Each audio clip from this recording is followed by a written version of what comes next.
Welcome back to the Mains 2021 crash course. We are now going to be discussing the advanced formats of federalism.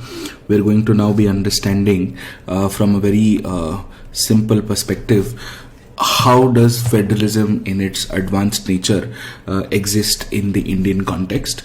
So we're going to be talking about the models of federalism, very highly likely to be asked in the mains, and let's understand this. So basically the fundamental difference between India and the US, and we will compare this in the comparative constitutions part, is the format of federalism, wherein of course all states aren't equal. The center doesn't treat all states equally, and within the states also there are certain special territories and there are certain special areas which also deserve certain special attention. What we're basically talking about is asymmetrical federalism. Now the foundational understanding of asymmetrical federalism actually comes from the philosophical context of Article 14, which refers to equal protection of law. This is largely to do with people in the sense that treat like people alike, in the same way treat like states alike. And of course, if somebody comes up with certain special characteristics or certain special disadvantages, you should be treating them differently. This could be a geographical disadvantage, this could be a socio-economic disadvantage, this could be a development disadvantage, and so on and so forth. But let's firstly understand the primary definition of asymmetrical federalism. So asymmetrical federalism is understood to be the unequal distribution of power amongst the constituting units of a federation in a political, administrative, and a fiscal sphere. In India specifically, asymmetry is essentially of two types. First, vertical asymmetry, and second, horizontal asymmetry. Now, vertical asymmetry basically means the way the center is treating the states, the relationship between the center and the states, and two, between the states as units itself, where some states have slightly more provisions in their favor and otherwise. Now, of course, like other federations also, India has certain de facto asymmetrical federal features. De facto means as a matter of fact, with regard to different sizes, population, wealth, influence of federating units. So it's a very simple principle. What banks is to money is what democracy is to actually population. And obviously population varies from state to state, so the political weightage given to a state would of course vary on the basis of population. We will discuss this in detail, wherein the number of Lok Sabha seats and the number of Rajya Sabha seats, all of those depend on largely population parameters. The value vote of an MLA in a presidential election, the value votes required in the context of a Rajya Sabha vacancy, all of those have a population component at some point of time. Now let's largely talk about vertical asymmetry. By now we've understood that India is not a true federation in the sense that India has a center stronger than the states principle. Now, when we talk about vertical asymmetry, what does this mean? This is basically the explanation of the center stronger than the states and a greater central influence of the states. So the fact that the union is indestructible, but the states are, in the sense that any territorial change that happens to the states is largely done by the parliament, and such a territorial change, even if it may impact Schedule 1, which is a part of the constitution, Article 4 categorically mentions that unless of course it's a matter of ceding, which has been evolved through Supreme Court judgments of Berubari Union, but in the larger principle, a territorial change to the constitution, to Schedule 1, is not considered a constitutional amendment in the context of 368.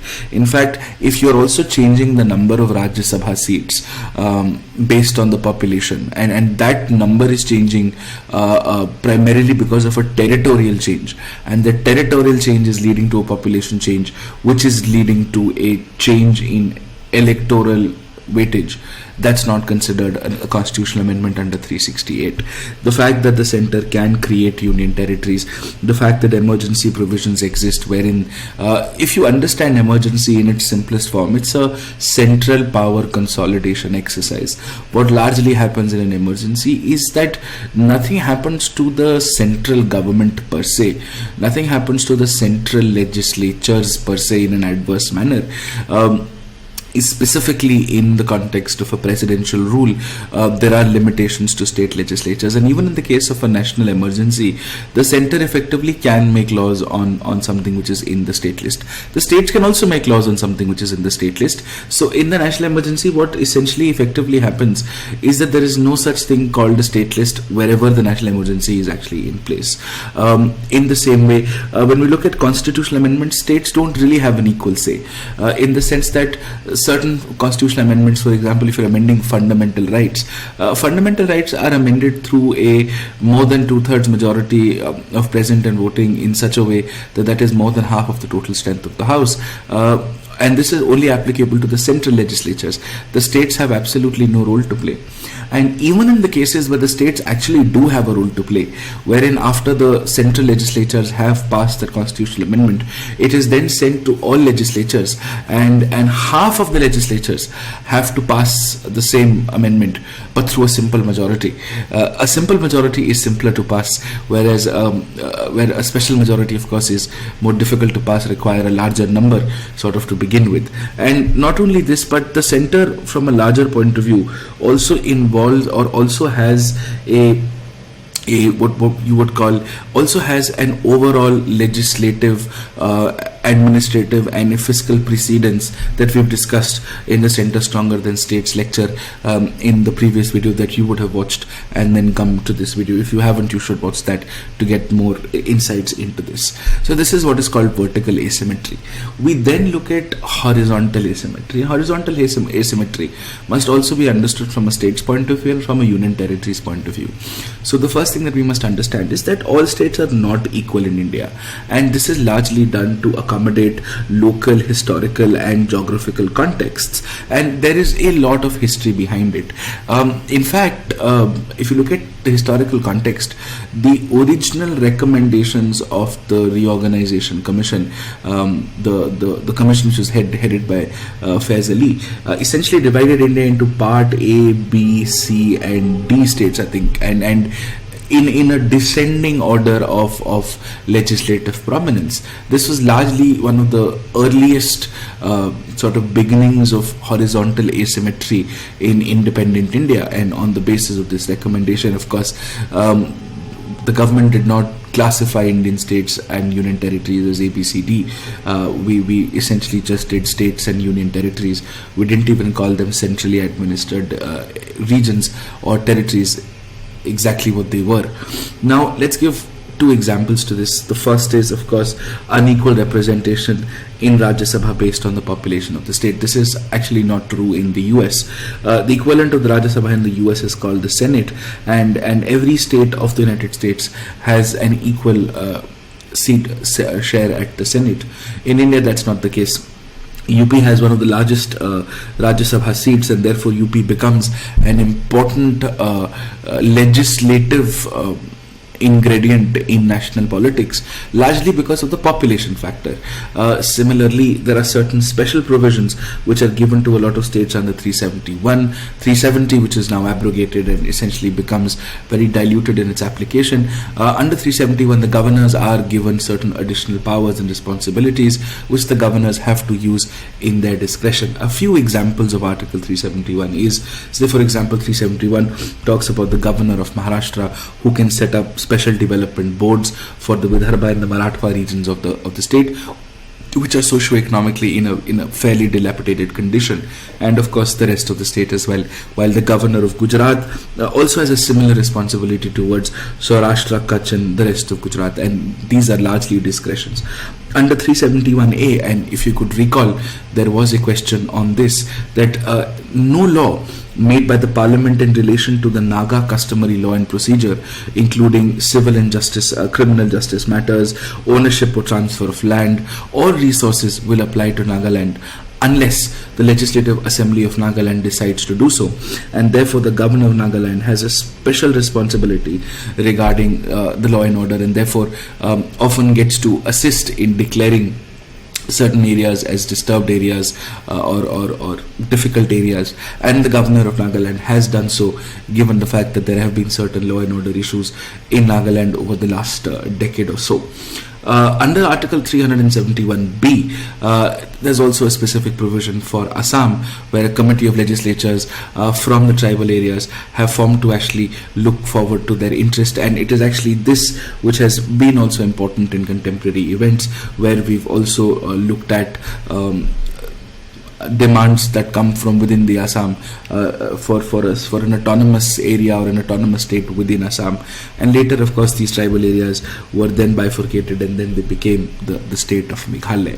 So there are several such horizontally asymmetrical examples. To give you a few more, under Article 371C, the hill areas of Manipur ought to have a committee on legislatures. The governor has a special responsibility to send an annual report to the president on the administration of hill areas.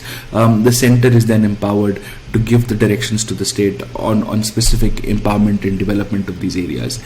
And very, very importantly, within the states, the 6th schedule, and this has been a larger discussion because on one hand, the government says that we're not going to implement the Panchayati Raj system in the 6th schedule, and on the other hand, if I remember correctly, I think the 125th Amendment Bill of the Constitution of 2019 seems to be pending, where there are certain provisions that are being made where certain directions have to be given by the State Finance Commission, and certain election processes have been explained for areas under the 6th schedule. And that, of course, has caused a little bit of anxiety, but again, this is not even an amendment, it has not been passed yet, but of course is a bone of contention. 6th schedule essentially contains 4 states. Easy way to remember them is AMTM. So Assam, Meghalaya, Tripura and Mizoram. What happens here is that under the 6th schedule, they can create autonomous districts and autonomous regions, which are administered by district councils and regional councils, and it is reforms to elections and finances to this that has been recommended by the amendment bill that I was talking to you about. These councils can make dedicated laws on allotment, on occupation, on the use of land, management of forests, to regulate social customs, marriage and divorce and other property issues. For example, you would also remember the Citizenship Amendment Act of 2019 interestingly does not apply to 6th schedule areas. It also does not apply to inner line permit areas, which also is a form of horizontal asymmetry if you think about it. In Assam, very specifically, the Karbi Anglong Autonomous Council, the Dima Hasao Autonomous Council, Ladakh now has 2 autonomous councils, the Darjeeling Gorkha Hill Council. All of these are essentially examples of asymmetric, horizontally asymmetric federalism. And you could keep adding on to this if you want to, but the idea behind this is to list out a few for the benefit of the examiner. And very honestly, I know this is very descriptive and I know this is very factual, but this is exactly how your answers have to be. You have to give in the data, you have to give in the core facts before you start analyzing them. And from a union territories perspective, you must understand union territories are also not as equal as states. There are a few. So the idea is union territories and states have different powers, and within the union territories also the fundamental difference is some have legislatures and some don't have legislatures. And even amongst the ones that do have legislatures, that's Delhi, Pondicherry and J&K, actually Delhi has the least legislative powers amongst the union territories which have legislatures. Jammu and Kashmir union territory with legislature and Pondicherry legislature almost have the same amount of powers, but there is a difference, and that's essentially what this slide is about. That Pondicherry and Delhi have legislatures, now the J&K union territory also do, while the other territories actually don't. Even between Pondicherry and Delhi, there is a notable difference. There's a notable difference in terms of matters in the state of the concurrent list. For example, in Delhi, land, I think law and order and police. These are essentially subjects which are not with Delhi, and the center essentially gets to legislate on these areas. And of course, we are going to talk about this. We are going to look at this in a greater detail when we look at Delhi. But the larger idea is Delhi has the least legislative powers amongst union territories with legislatures, and also the parliament does have overriding powers over the laws made by assemblies in union territories on a case-by-case basis. We'll understand this. Very interestingly, Pondicherry though has a very unique feature, and we want to keep coming back to this. You may remember something called enclaves that you would have usually understood in the context of the 100th constitutional amendment, which was between India and Bangladesh. The interesting thing about Pondicherry is that Pondicherry, the union territory, is essentially a bunch of conclaves. Though it is a single administrative unit, it is non-contiguous, which means it's not a continuing piece of land. It is all across the place. So Karaikal in Tamil Nadu, Yanam in Andhra Pradesh, and Mahi in Kerala are some of the enclaves which collectively combine and are called the union territory of Pondicherry. And Karaikal is actually in Tamil Nadu. Yanam is in Andhra Pradesh, and Mahi is in fact in Kerala. Very interesting thing about Pondicherry is that it also has a 4-language formula, which we will talk about in due course of time. But the idea is, why is this important? It is important because it creates a sense of unity in diversity. It helps to respect and preserve vulnerable groups. It gives people power back in the hands of the people. It recognizes that just because you're different, that doesn't mean there's anything wrong with you.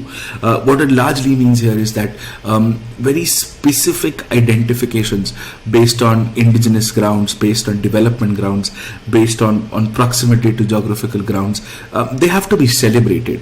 And that's essentially what the India is that we know of today. At the same time, you're able to satisfy the different needs of federal units, because at the end of the day, India was an involuntary federation.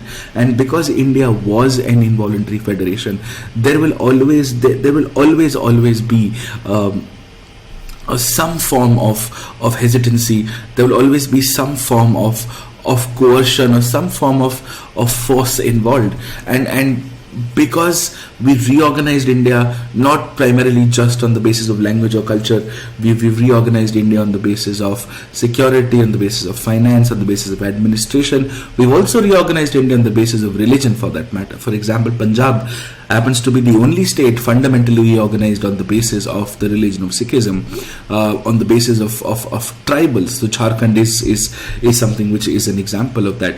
The recent demotion of J&K from a state to a union territory is essentially and primarily on security grounds. So there are different needs, there are different requirements, and those needs and requirements must be fulfilled under all circumstances, and that's essentially what the importance of asymmetric federalism, so to speak, in India is.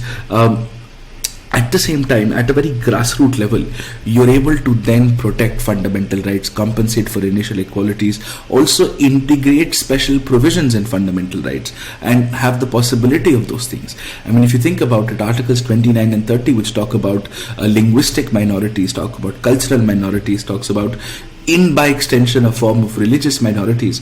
You're able to do all of those. You're able to create special provisions for those, have active positive discrimination through a reasonable nexus, through an intelligible differentia, is essentially to largely make sure that there is a sense of protection, there is a sense of safety that we create, and at the same time, this affirmative action therefore allows for states to be more participative, and at the end of the day gives better representation to minority areas. And that's largely why asymmetric federalism is important.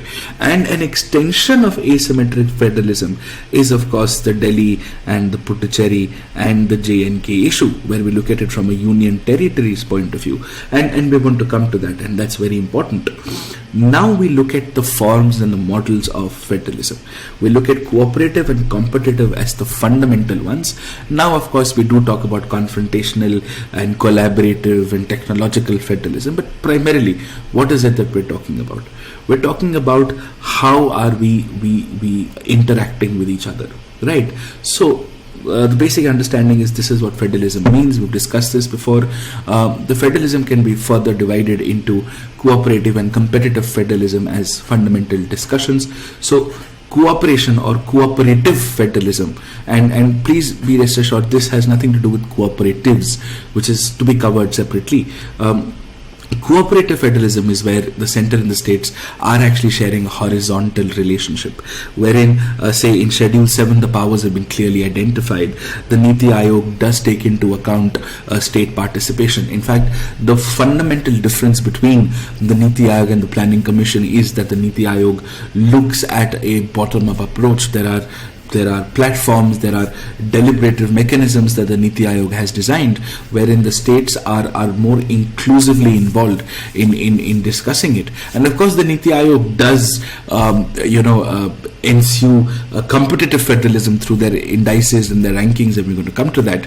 But Niti Aayog fundamentally is a governance collaborative platform, so that the recommendations that are then finally given to the masters of the central government is to ensure that the plans for development have already been made familiar and have been made with the participation of the federal units. The constitution and otherwise also we've provided for interstate councils, we've provided for zonal councils, we've also had the National Development Council.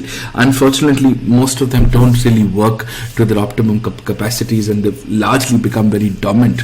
And very specifically, if you look at it from an administrative point of view, from a logistics point of view, from a governance point of view, the way the center and the states have sort of worked with each other in terms of handling the migrant crisis. For example, if the center is running special trains to transport migrants from, say, metros to the rural parts of the country, and how the district administration and the state government administration has ensured that the migrants are received at the railway stations, they are screened, they're given food, buses are arranged, transportation is arranged, so that they could finally reach their ultimate destination.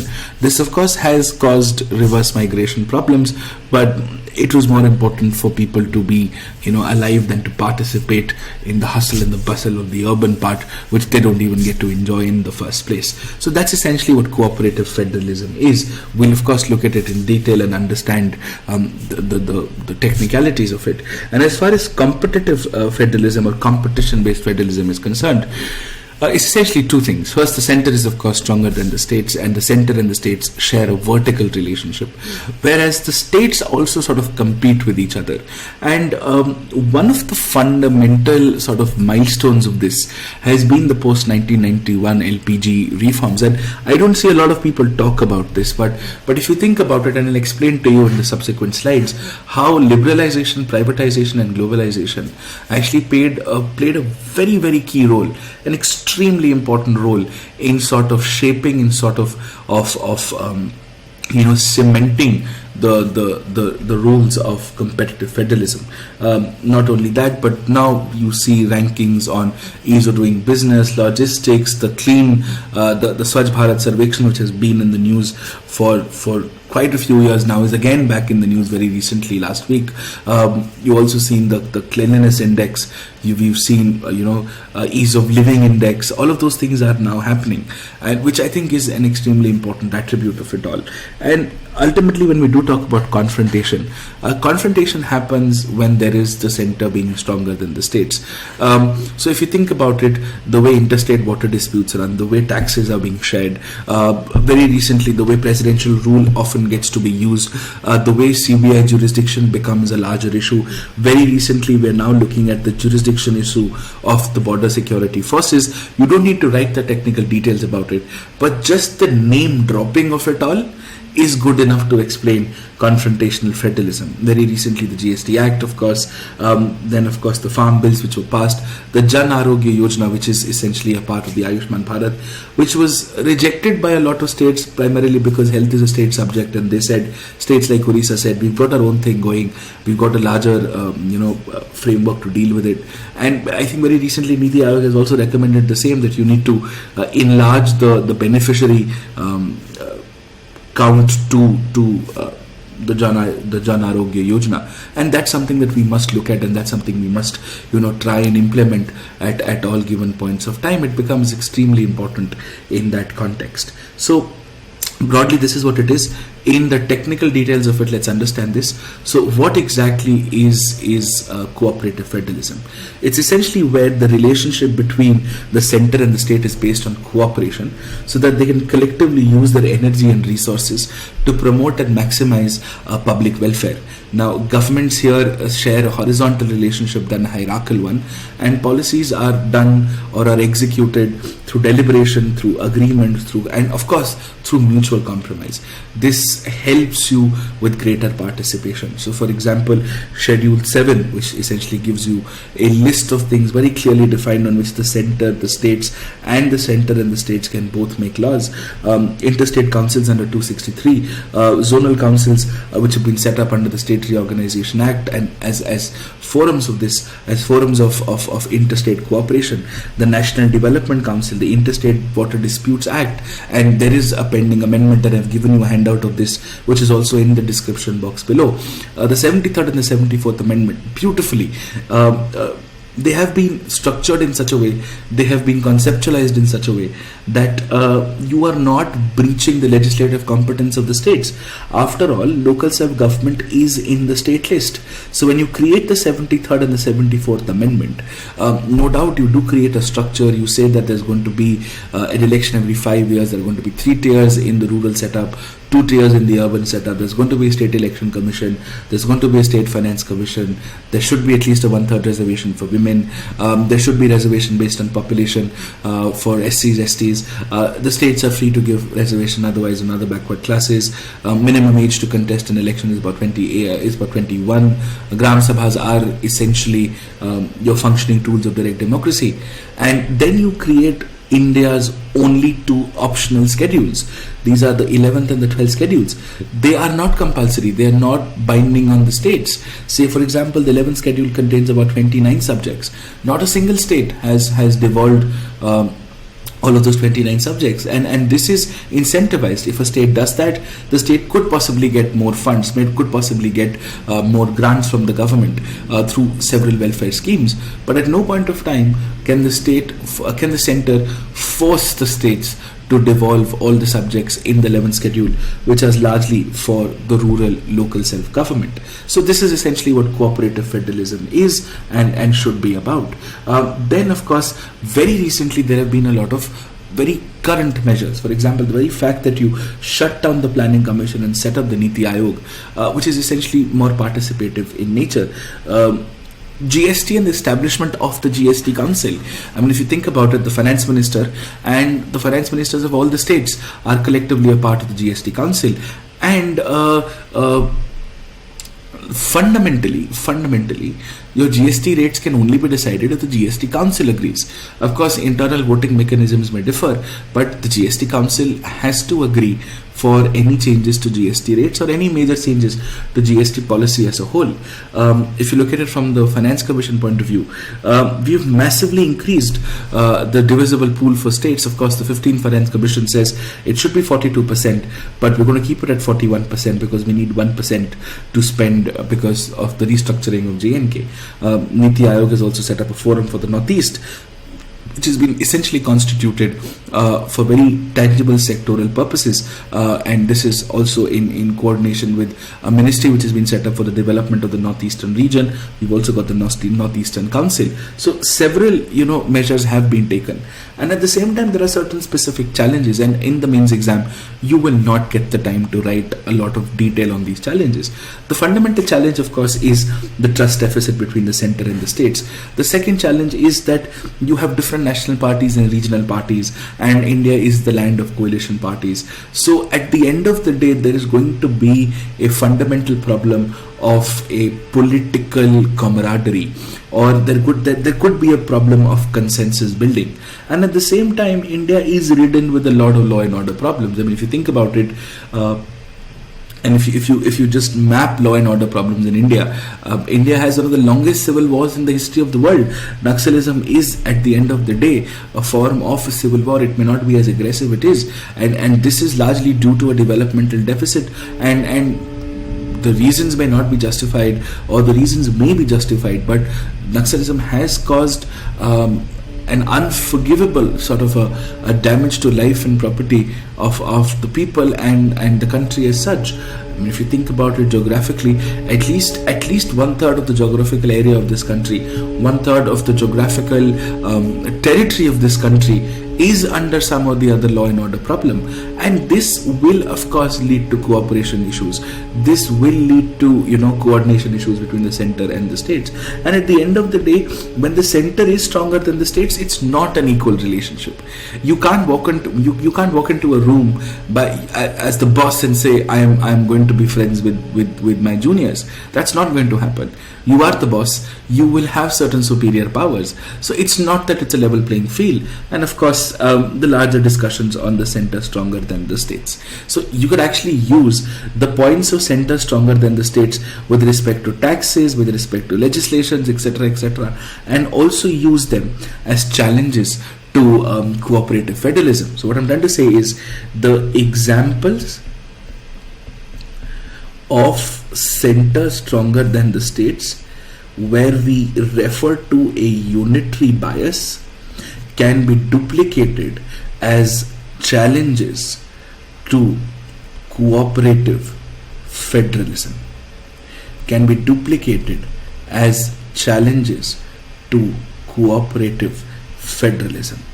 Right, so it essentially saves up a lot of your effort. It also saves up a lot of your time, and you can sort of get it done. Now, this is all that you honestly need to write about cooperative federalism. And now let's understand competitive federalism. Now, with respect to competitive federalism, see, competitive federalism is when there's a competition between the center and the states, and also among state governments, in order to get maximum benefits to facilitate better administration and enhancing developmental activities. See, post the 1990s, the economic reform gave ground to the idea of competitive federalism, and because of how disparities grew, one of the first things that we talk about post the 1991 reforms is that the rich became richer and the poor became poorer, and at the end of the day, the rich and the poor live in the states, and let's understand this from a very simple point of view. So competition is competition between the center and the states, and competition between the states. So today, when we live in a free market economy, when we look at endowments, we look at funds, we look at investments, we look at FDI, and FDI and investments not only come to the country as a whole. Investments at the end of the day come to the states. You do look at states hosting very vibrant quote-unquote investment summits, and all of this has essentially created a fora of healthy competition where the government is essentially trying to get the maximum to improve social and physical infrastructure, and this therefore allows the bottom-up approach to sort of bring change from the states. And if you think about it, investors would prefer to invest more in developed states because you will have more bang for your buck. There will be a greater return on investment, and the union government will then devolve fund to the states on the basis of previously allocated funds, and that's a very, very good thing. It is an extremely important thing to get it right, and therefore there are certain steps that have been taken, right? So do we understand that competitive federalism is not a part of the basic structure, but the Niti Aayog, which essentially plays on both sides. On one hand, it supports cooperative federalism by setting up forums for state cooperation. It also sort of looks at setting up certain rankings, certain indices, certain recommend certain incentive measures to the center. It also looks at setting up regional councils. Very recently, the central government has actually enhanced the borrowing limits of state governments from 3% to 5% of their gross state domestic product. Second is that the states are now competing to attract FDI, which basically now means that you are going to want more investment in your states. The only difference is all FDIs have to largely be approved by the center, and by the center I mean the Department for Promotion of Industry and Internal Trade, and this is essentially where the Ministry of Industry and the Ministry of Trade and Commerce become very, very important. But the idea is that the FDI has to eventually come into a state, and now you're looking at something called para-diplomacy by the states, and a beautiful example of this is the Invest in Vibrant Gujarat, wherein the Gujarat government has organized these massive larger than life investment summits to attract Indian diaspora and investors from all across the world to come and invest in what is known to be a very conducive structure of a very competitive and a very healthy investment destination called Gujarat. And of course, while it may be a great business destination, there are still questions on the other socio-economic fronts. Apart from this, of course, restructuring centrally sponsored schemes into core of core, core and optional in such a way that this is divisive on the amount of money that is being released by the center and the states. You're looking at the state distribution companies are being essentially have to be bailed out, and this is being done through the Uday scheme. The aspirational district programs and the smart cities mission are fantastic examples of cooperative federalism, wherein you're rewarded with better with better sort of achievements, and at the same time you're also looking at better indices, you're looking at sectoral indices. Very recently India has committed to the poverty goal, has ratified the poverty goal to SDGs. This happened I think a day or two ago. And at the same time, India Niti Aayog also prepares something called the SDG India Index, which is a fantastic source of collecting data that can be used in the exam. And I'm using this, and I'm going to of course give you a summary of that before your mains exam. And also social indicators such as School Education Index, Swachh Bharat Ranking, Composite Water Management Index, etc., are essentially methods of competitive federalism. And what happens because of this is there are certain fundamental advanced reasonings behind it. Some of the states have essentially done very, very well, while some states have sort of not been able to get on the bandwagon, largely because of structural issues, because of funding, because of talent, because of political will.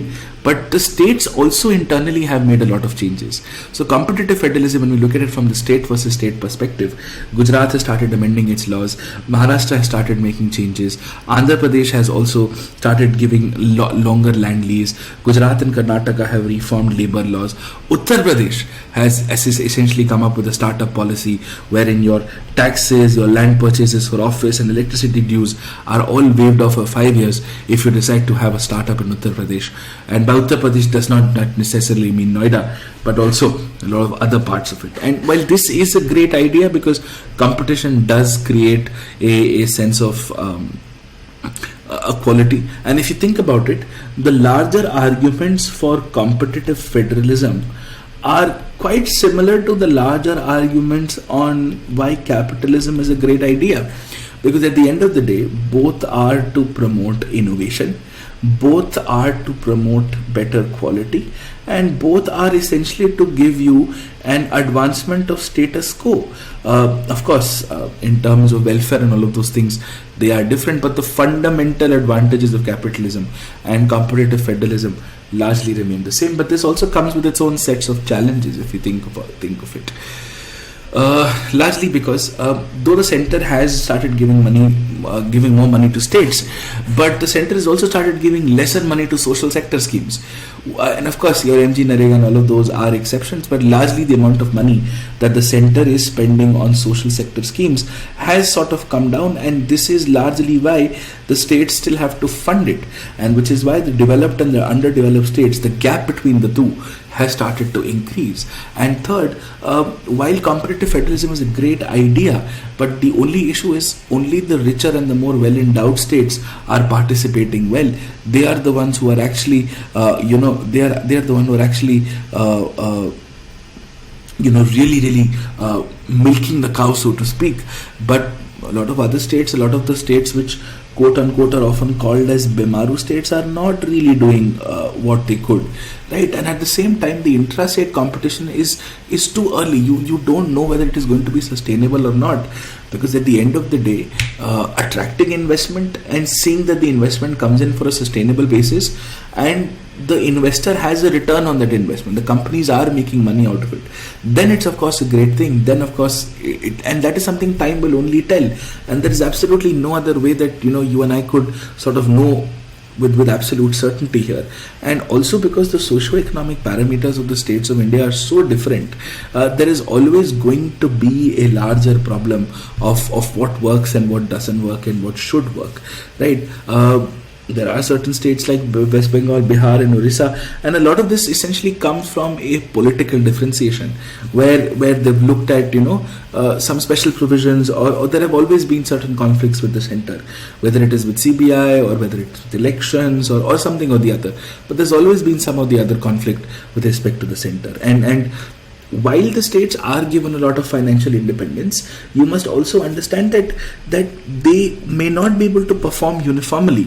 And why does that happen? That happens because while some states will have favorable factors like labor, capital, infrastructure, a lot of other states may not get the relevant infrastructure to support them, right? So the question is, do we choose between the two? Is it a choice between competitive or cooperative federalism, or can we sort of balance the both? And we know that we've got to balance the both. In fact, if you think about it, they are complementary. They in fact help each other get better. The basic principle between competitive and cooperative federalism is national progress. How you get to that national progress could essentially work differently. Like, for example, some students work better with motivation. Some students have to be scolded so that they can do better. At the end of the day, the goal is that the student does better than what the student was doing previously, and that's essentially how you go about it. Right now, of course, the Niti Aayog ebook, which was basically very recently released about 6-7 months ago, also talks about competitive federalism as a force multiplier, wherein you could sort of multiply your returns of growth, multiply your returns of effectiveness. And see, idea of competitive governance, whether it's federalism or not, has sort of always worked globally. The difference is India has to be very sensitive with the variations. India has to be very sensitive with the local demands out of it, right? Like, for example, GST is a great idea, but for GST to be implemented, you need absolute consensus from the states. And if the pandemic requires compensation to be given to the states, or if the states anyways need to be given compensation for the loss of tax revenue by the very idea of GST coming in the first place, this should be discussed, right? Now, of course, this is a rather insensitive example or a controversial example, but India seems to be very happy with it, is that India has done very well with the ease of doing business index rankings. Of course, the World Bank has withdrawn or kept these rankings on hold because of statistical errors, but India has done very well, and India has done very, very well largely because of competitive features. And not only this, but now India has also started to come up with internal ease of doing business rankings on how one state is better to do business with than other states. So that makes sense. Similarly, the aspirational district program is a very, very successful story. We've discussed about the smart city program. This is something that you can read, and we are looking at, let us say, reforming your national agricultural markets, your ENAMs, right? Though it is in the state subject, but the Prime Minister has also spoken about a high-powered committee where you have chief ministers as key stakeholding discussion holders on how to make it all better, and all of this will then collectively lead to make good governance better and all of those things, and therefore this could create what is called a balance between the two. Now the question is, we are here, we need to get here. What do we need to do? Your conclusions, your solutions. Your solutions are the complementary ideas. The center would be required by certain socio-economically poor states, and the center must not shy on it. Second, at the end of the day, we require a Team India approach. We need to reconstitute the Interstate Council, make it a more vibrant forum of discussion. The states must be given greater autonomy with health, education, land, labor and resources. They also feel involved. They also feel a part of national lawmaking. You should provide all technical support on issues like land, labor and natural resources. You should look at a better mechanism, dedicated tribunals on issues like international treaties, WTO obligations, environment institutional mechanisms. These must be discussed with the states. And of course, if a state is really doing well on certain things, you must tell the state about it. It's like telling a child that you've done well, you can do better, and we'd like to tell the world about how well you're doing, and that would essentially motivate. It's essentially psychology, right? Now, of course, how do we finally conclude? Niti Aayog doesn't call it separately. Niti Aayog is poetic in its own right and calls it competitive cooperative federalism, right? In fact, instituting a system of cooperative and competitive federalism has in fact been the hallmark of India's policy making in the past 5 years and has achieved considerable results, and that's something you would conclude by. And if you want a more emphatic conclusion, you could write this, that a diverse and a large country like India requires a proper balance between the 6 pillars of federalism. These 6 pillars of federalism also can be your structure on an essay on federalism, or you may get individual GS questions on it. So, autonomy of the states, national integration, centralization, decentralization, nationalization and regionalization. Extreme political centralization or chaotic decentralization can both lead to damaging Indian federalism, and therefore controlling hard extremes is a challenge, and therefore we must consolidate national unity on one hand and celebrate regional autonomy on the other, and that is the way forward for Indian federalism, right? I think this should cover it. I don't think you should need anything more on this as far as federalism is concerned. We will now talk about the 15th Finance Commission and fiscal federalism. I do generally expect a question from here. See you in the next video. Thank you.